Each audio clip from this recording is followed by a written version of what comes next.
And Brighton in England was a buzzing place in Victorian times too. Maybe the buzz and the light explains why local photographer George Albert Smith became one of the movie's early innovators.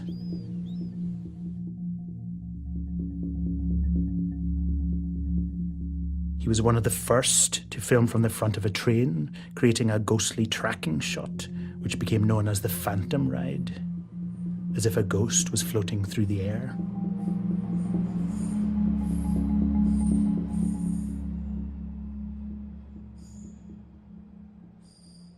There was a magic in such shots.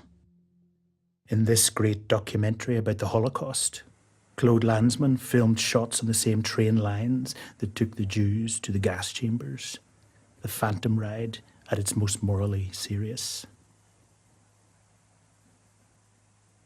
And in a completely different way, director Stanley Kubrick used a Phantom Ride scene near the end of 2001: A Space Odyssey.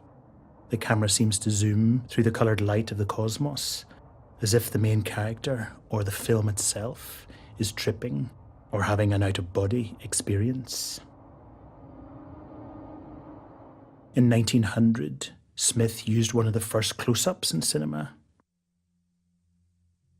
Filmmakers usually kept their camera wide because they hadn't considered other options, or assuming that if they went close, it would confuse or disrupt the audience.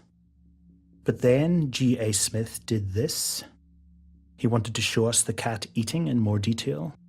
The cut between the wide and close not only worked, it seemed natural, and so close-ups were born. The films of some of the greatest directors are hard to imagine without them. In this incredible moment in Sergei Eisenstein's film October, the government raises a bridge to stop revolutionary workers storming a city, but it's the close-ups of a dead woman's hand and hair being pulled off the raising bridge that give the real sense of movement and tragedy.